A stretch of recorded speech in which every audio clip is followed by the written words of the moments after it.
Like was mentioned, my name is Ashley Carrick. I am currently serving in my second term in the Alaska State House. So this will be my fourth session as a legislator coming up in January in Juneau, the state capitol. And before that, I was a legislative staff for 6 years. So this is my 10th session that's about to happen. But before all of that, I want to back way up. And before all of that, before I was a student at UAF, I was a kid that grew up in Alaska, grew up in Anchorage, and moved up to Fairbanks because my family for multiple generations had been from the interior. And I want to give you a picture of what UAF was like back in 2010, which might seem like a really long time ago to all of you that are here, but doesn't feel like it was that long ago to me. And back at that time, the official slogan for UAF was, "Damn right, it's cold." And it was really a spectacular time to be thinking about staying in college for higher education, staying in state for higher education rather. And it was a really great time to be choosing UAF, and it's a great time now for sure. But for those 4 years that I was an undergraduate in psychology, I had no idea that I wanted to do anything in politics. And so I started out here on campus and was pretty unsure of myself when I first got to college. At 18, I had graduated with honors from high school, and I knew I wanted to stay in state for school, but I didn't actually have the math scores to get into what at the time wasn't the honors college, it was just the honors program. So students would be fully enrolled in another degree program, and then they would get accepted through their SAT scores and their GPA and factors like that into the honors program. And it was actually fairly competitive. I was in a class that had about 70 new honors students in it. And so I didn't automatically get accepted, and all of my friends did. And what ended up happening was I ended up spending a whole lot of time at the honors house up on Copper Lane and enjoying my time there. And so I remember I went and talked to the program director at the time, and I said, you know I don't have the right scores in math in particular to get into the honors program, but is there any chance you can let me in? And I remember he said to me, well, you don't have the math scores, but I can see you're here a lot at the house, and you really seem to have a community here. And so I'll let you in on a probationary basis. And if you can just enroll in one honors class section this semester, and if it goes well, we'll think about adding you into the program. So I signed up for the only class that freshman semester that worked in my schedule, which was honors sociology.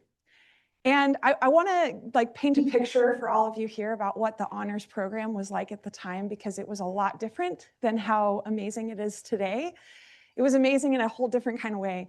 The honors house up on Copper Lane was fully enclosed in trees. There was no road going up past the Wood Center at the time. You had to walk in on these little footpaths. And so many students on campus had no idea that there was an honors program, and they certainly didn't know where it was located on campus. And if you tried to explain it to someone, it was really difficult to explain where the honors program was at. And inside of the house was also a totally different place. It wasn't at all manicured. It didn't look like a classroom space at all. There was potted plants in every corner. There was just knickknacks everywhere. When students would graduate or they were getting rid of textbooks, they would just leave them at the house. There was a big stuffed big bird that just sort of migrated around the house, and a few other stuffed animals that lived there. There were things growing in the basement. Everybody knew what was growing in the basement, but nobody talked about what was growing in the basement. You can all guess. So it was just a very different place. And as a freshman student, all I knew was that I wanted to be a part of what was happening in this really cool place. And I remember I went to this first class in sociology, and I was a psychology major, remember? Is anybody in here a psychology major or a sociology major? Okay, awesome. So you might be familiar that oftentimes for psychology majors and sociology, they tend to butt heads. They're similar disciplines, but they're different enough that they have this kind of natural rivalry. And this was the only class that I could take in the honors program. So I had to take Introduction to Sociology. And I really thought a lot of psychology. I was like, I got a 5 on my AP Psych test. I know what I'm talking about in social sciences. And I thought I was just going to one-up my professor at every opportunity in the sociology class. And my professor would come into class every day. And this is like real-time image of what it looked like for my professor to come in. He was really giving him a lot of credit and taking about 20 years off of him. He was probably in his 80s. So he would come into class and he would be like, there was about 10 of us in class. And so we would sit there in the living room and we would just wait for him to come sit down. He'd come across the living room and it was like painful. We're like, well, 10 minutes of our hour is already up. By the time he would sit down, and then you might think that this is leading to, oh, he was like such an engaging professor and he just would tell these amazing stories. No, he talked like this for an hour and a half about sociology and people and dynamics of society and community. And we would all like be struggling so hard to not fall asleep.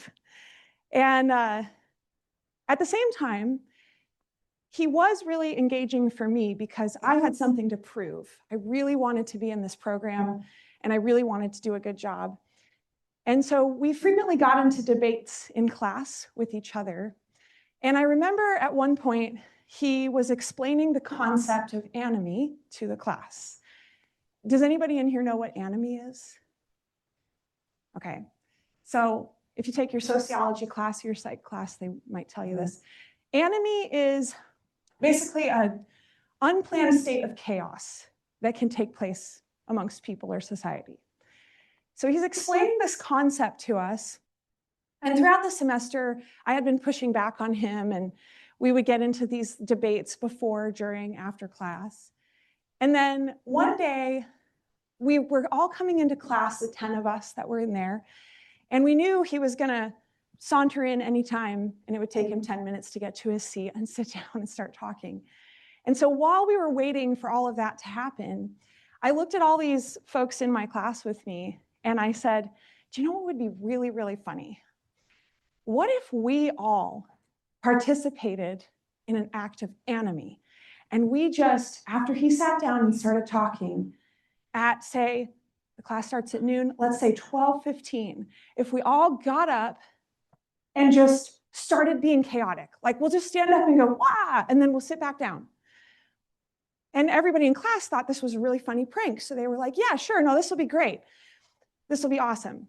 So he comes in and he walks over to his seat and he slowly sits down and he starts lecturing. And then everybody in the class, unbeknownst to him, is going, oh, okay, 5 more minutes, 4 more minutes. And they're counting down the time till this time is about to start. So we get to the appointed time, 12:15. And I had orchestrated that this was going to be, we're just going to stand up, we're going to go blah, and we're going to sit back down. People in this class took this to the next level. I can't describe to you what chaos ensued. Potted plants got uprooted and thrown on the carpet all over the place. Somebody grabbed the Big Bird stuffed animal and just started running loops around the house with it, screaming. There were people in the kitchen that were cooking food. Food got upended. There was just absolute chaos. There was yelling, there was screaming. And in the middle of all of this, the director of the honors program walks in the door, who had so graciously let me take this class. And he just stands there in the doorway, completely dumbstruck, looking at all of us.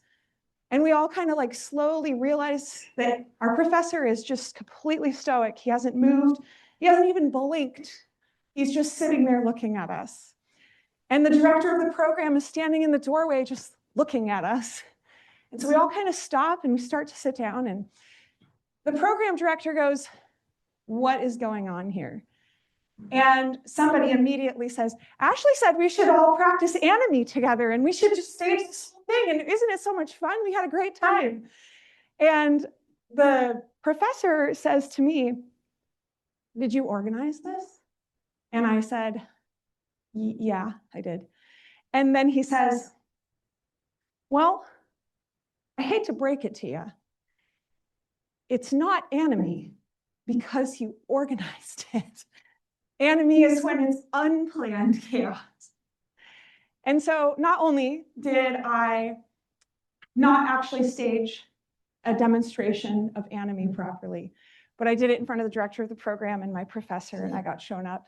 And long story short, I did actually get into the honors program after doing that, but it was a circuitous route. And I think the lesson learned immediately was don't be too sure of yourself because they've got a lot to learn.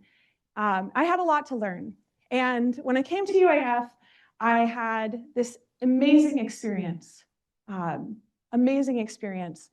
of learning about other people, other disciplines of study, other programs, other cultures, other communities in Alaska. And that experience just demonstrated right there in that first freshman semester how much I still had to learn about everything. And as I look back at the career that got me to where I am now, that was also a very circuitous route. How many people in here are still wanting to do the same thing you wanted to do when you were 5 years old for a career? There's a few. That's great. I did too when I was sitting right where you were. When I was 5 years old, I knew I wanted to be a play therapist. I knew it in my heart. I wanted to work with kids who had been through abusive situations, and I wanted to do therapy with kids. And that all changed as soon as I got into UAF and I started taking classes and I started learning more and more. And so whatever direction it is that you are on right now, whether you've always known that's what you wanted to do or whether maybe you're trying to figure that out right now, you will figure it out, is lesson number one. You will figure it out. You might not figure it out at all the time frame you thought you were going to. And if you think you know and have always known what you want to do and you end up doing it, that's phenomenal. But a few things I would just throw out there as good points of advice. Make sure you're really interested in and willing to learn about other people, other cultures, other disciplines. UAF is a phenomenal place where you have lots of opportunities to do that. And you have so many opportunities to make those connections. And the second thing that really has always stuck home with me is the opportunity for collaboration and for community that exists on this campus and exists far beyond UAF. Just another quick story. When I was first graduated from college, I thought that the world was my oyster now. When I graduated from UAF in 2014, I got chosen as the commencement speaker. I was the most outstanding graduate student of the year, student that was graduating that year. There were all these awards and accolades that happened. And I don't say that to brag. I just say that to point out that when I first graduated, I thought I had life figured out. And then I couldn't get a job for almost a year and a half after I graduated. And that was kind of the self-fulfilling prophecy that everybody who wasn't a psych major with me kept teasing me about. Oh, you majored in psychology, you're never going to find a job. And it happened at first that I just really couldn't find work in what I wanted to be doing. I ended up substitute teaching in Fairbanks for about a year. And it was such an impactful experience. And I really tried hard to embrace that experience, to learn about what was happening, boots on the ground in classrooms in Fairbanks, to talk to teachers and to parents. I mostly worked with special education students, so I tried really hard to connect with those students and understand some of the challenges that they had at school. And the whole experience up until 2016 really prompted me to get involved in the policy that was happening at the school district. I ended up running for school board in 2016 when I was 24 years old.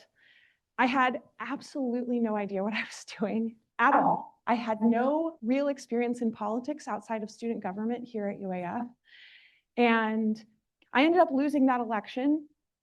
But what I ended up gaining from it was a strong understanding of what it takes to run for office to stand up and be a representative of your community and to work really hard for a specific goal.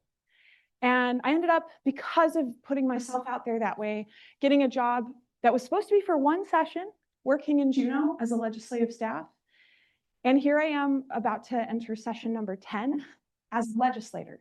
So obviously that experience, while I did not succeed at that election, opened up doors that would never have previously opened, which is a really fancy way for me to say to all of you, do not be afraid to try things you never thought you would try. I was never somebody who played team sports in school. When I was here at UAF, I did intramural basketball, I did intramural volleyball, I did intramural water polo and broomball, and I had so much fun doing all of those things that I'm still involved in a water polo rec league today. I'm still involved in politics from that experience that started with student government here at UAF. And even the things I'm not still involved in that I tried here were amazing experiences that I wouldn't trade for anything. And I also wouldn't trade for anything that mission that I had as a student here, that I was going to go into this specific field and I was going to get my degree in psychology and I was going to go on that path. Because as long as you're open to the idea of new experiences, the vision that you have at the end of the day can still carry forward into what you end up becoming and doing. And that was true for me. So when I look back on why did I want to become a play therapist? And why did I want to major in psychology? I wanted to major in psychology because I really wanted to connect with people. I wanted to understand people. I wanted to help people ultimately. And when I ran for office for State House in 2022, before I launched my campaign and thought about what that would look like, before I ever stepped foot into the state capitol as an elected representative, I had to think about, why did I want this job? Because I understood what this job involved. Remember, I was a staff for 6 years, so I knew that I was going to have to move twice a year. I knew that I was going to have to deal with people calling me and yelling at me and being mad at me. I knew I was going to have to work in a world of sometimes very partisan, very heated politics that a lot of people very understandably just don't like to be a part of. But I ran for office because at the end of the day, all the same goals I'd had when I started as a student here were true at that point, and they're still true today. I wanted to understand people, I wanted to connect with people, I wanted to help people. And those three things turned into a platform that really informs all of my work as a legislator. It's promoting Alaska's economic future, preserving access to education and higher education, and protecting the health, safety, and well-being of Alaskans. And the motto that came out of that for me was that I'm all in for Alaska. And when I tell that to people, it's not just a phrase. When I tell that to people, that comes from this deep level of understanding and experience that the community around me has always given me. The community around me when I was a student here, when I came in at 18 years old and I enrolled at UAF, was initially the honors program. That was my initial community here. And that community was so incredibly important to me as a student. And I really am so grateful to see all of you here, and I'm so glad you're here, because being a part of the Honors College can be that stepping stone for whatever it is that you move forward to do. This is a great community. I mean, look around this room. I know you're at the end of your first semester here at UAF, and I know that you're thinking about Thanksgiving, but everyone in this room probably doesn't know everybody else in this room yet, or if you do, you don't know them very well, some people. I am going to challenge all of you to do the absolute best you can in the next few years while you're a student here, to get to know as many people as you can, at least a little bit. Try to understand what it is that makes them want to be in the major that they're in, what makes them want to be a part of the student organizations that they're a part of. What is it that makes them get up for the 8 a.m. class that you occasionally have to take, no matter how hard you try not to take the 8 a.m. class? Or go to the 6 p.m. class that you try so hard not to take, even when you don't want to go to a 3-hour class at 6 p.m. Try to understand that community, because if you get into a habit of understanding the community around you and really believing in the people around you, that community has the great potential to exponentially expand. For me, that community started with the honors program. That community became the campus at the University of Alaska Fairbanks. Eventually, that community became Fairbanks itself. Now that community for me is the state of Alaska. And I will do everything I can to fight for that long-term future. I will do everything I can to listen to the experiences and perspectives of many Alaskans in many fields with so much more knowledge and experience than I have, to understand and to represent them. And that can look like so many different things for every one of you. My last anecdote that I want to share with you before taking questions is what the power of community can look like. So I'm just curious, how many of you have a perception of politics as something where people are always arguing all the time and they're fighting a lot and it's just really chaotic and challenging? Does anybody like earnestly just have that impression? Right, and you're not necessarily wrong. I think I saw most people's hands go up at least a little bit. You're not necessarily wrong. Any field you work in, you're going to have people that disagree with each other. Politics just amplifies that. You're in a really high pressure environment a lot of the time. When we are in session and we are on the House floor and we're about to take votes, those votes can sometimes go just by one vote, pass or fail. Those are really big decisions, and those are really big moments where everything just pressure cooks into a short, snap judgment decision making, and you're trying to convince other people. But the side of politics that I think a lot of people don't know about is this one.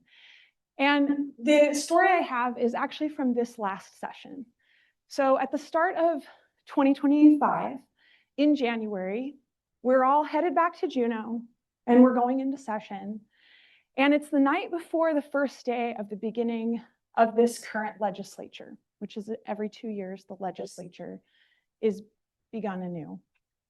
And that night, I get a text from one of my Republican colleagues, who is a friend of mine, and he says, hey, tomorrow morning, before we have to all get sworn in, do you want to go do a cold plunge up at Cope Park, which is glacier-fed water up above downtown Juneau, and it is cold. And I am not talking about like, oh, I hopped in a cold shower cold. I'm not even talking about like I hopped in the Bering Sea cold or anything like that. Like straight off the glacier cold. It is freezing. And so my colleague says this to me, and he says, tomorrow morning, do you want to start this legislature by doing a cold plunge with some other people? And I don't know what your answers would be, but mine was yes. And so we get up at 6:30 in the morning, and I go out there, and there's 6 of my colleagues there. There's 2 independents, there's 2 Democrats, and there's 2 Republicans. We're all doing a cold plunge together. This was how we chose to begin this legislature. Everything that happened from that first day till day 121, the last day of the regular legislative session, was fluctuating ups and downs and everywhere in between. But what it wasn't was just arguing with each other and pitting each other against one another at every moment. We have to work together. We have to be all in it all together. And we have to find ways to compromise and move forward and move good legislation forward, and to talk about really hard issues where we would otherwise disagree, very sincerely and for very good reasons. But we have to do that. And at the end of session this year on day 121, after all this fluctuating roller coastery, just stuff that happens in the making of good legislation and passing bills and hosting committees, on the very last day, the minute the legislature adjourned, everybody did one of these. And it was like all of that tension was just gone. And the same group of people that started that session together was all in an office together doing karaoke after the adjournment of the final day of session this year. And I share that to share with you all that even though we find ourselves disagreeing on certain issues, we do find ourselves in different majors. You know, you can be right next to, in this class, you could be right next to an engineering major as an art major. You can find yourself a Republican and a Democrat next to each other. You can find yourself from two completely different cultures. You can find yourself in multiple different differences. Differences are everywhere. But what should come through in this group of people is you are all in this college together. You are all part of this experience, a UAF together. You are all part of this community of Fairbanks together now. And at the end of the day, you're all part of a community. Try to always find those pieces of community that resonate with you and try to be all in for that community in whatever way you can. Give back to that community, practice self-care, and then practice self-care for your neighbors, your friends, your community members. You won't regret it. And I really hope that you all will ask me some good questions. I'm really grateful to be here. I also just want to give a shout out really quick too, and hope that if you're interested in learning more or you're ever interested in what it's like to be in the legislative session and we don't answer any questions that you want to get answered tonight, you'll connect with my staff. I have my chief of staff, Stuart Relay here, if he'll raise his hand, and my senior staff, Griffin Sukeo here. Both have been working for me for a while now. So please, if we don't get a chance to answer any questions you have and you'd like to connect, please reach out to them and we'd love to get connected with you. Thank you all so much.